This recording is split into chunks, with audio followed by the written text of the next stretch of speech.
Greetings, great people. My name is Bryson Scholarly Downing, and I would like to introduce you to my brief video presentation about transgender youth equality in educational institutions. Now, to give you a brief synopsis of my phenomenon of interest, the transgender nonconforming youths are a community population that is vulnerable, is and underprivileged, and whose quality of life is always threatened by society's denial of human rights. With stigmatization, discrimination, isolation, and furthermore, the issues that impact the transgender nonconforming students in educational settings are known to be hostile environments, mental health issues, poor academic performance due to feelings of not being safe. Substance and alcohol abuse is one of the coping mechanisms that students of trans experience result to. So, with this being said, my evaluation of this program that I would like to implement in educational institutions would be a logic model. Would be based off of a logic model. Logic model consists of inputs, activities, outputs, outcomes, and impacts. So, as a resource, I would ask for educational institutions to provide their facilities for trainings, seminars, and anything educational pertaining to this evaluation. So I will be using their facilities to educate their administration, the students, and the families of students. Okay, because I feel that families should also be included because they should know the population in which their child or maybe their child is a member of the transgender community, right? So either or, you want to educate them so they are aware of what's in their child's environment, correct? Therefore, another resource would be organizations who can financially support my cause. People who support and contribute their time, even collaborate with organizations, will be resources for me. Activities that are chosen for this evaluation program will be hosting educational seminars, training workshops, and conferences. Outputs will consist of outputs are products in which the activities are being measured, right? So there are measurable products to help you know if the activities that you're implementing are effective.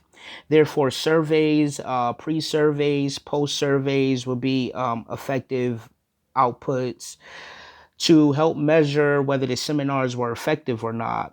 Educational materials would also be a great output, such as brochures, pamphlets, websites, offering websites for our audience to go to for more information.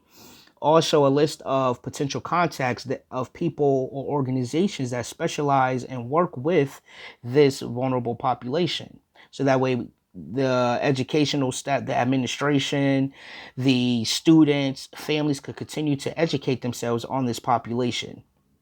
Furthermore, the outcomes. The outcomes are the changes that work, right? The outcomes are basically the results of the activities that you have implemented and the resources that you have obtained, along with the outputs that you have used to measure whether your activities were effective or not.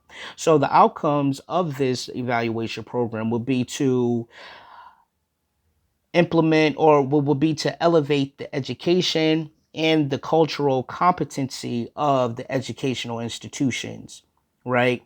Such as the knowledge received from activities and outputs, attitudes after the seminars, or increasing awareness on this vulnerable population as an outcome, right? So that way the skills acquired are applied to make the educational institution more culturally competent and diverse. Most importantly, to create a safe environment for kids of trans experience of all populations to be themselves, promoting authenticity and not feel that they will be in a harmful situation for being who they are. That's the ultimate outcome. Furthermore, and lastly, we have impacts. Impacts are outputs on a grander scale, right? They're long-term changes. So an impact would be having gender-neutral bathrooms in the educational institution, right? And bathrooms that are not gender specific. let's say also having a maybe transgender alliance in the school system for, maybe after school program for transgender youth to be themselves and to be able to collaborate or even, make friends with other people, whether they have mentors from the LGBTQ community or anything of that nature. So, activities, another impact would be activities for transgender non-conforming youth students to participate in. And most importantly, to make sure that the staff, the administration staff of the school are well versed an essential impact that I want to achieve. Because once your knowledge is power, right? When you have knowledge, you're able to make appropriate decisions, affirming decisions, and implement affirming policy and practices. So I hope you enjoyed my brief video. Most importantly, I hope you enjoyed my PowerPoint presentation. I thank you for your time. Take care.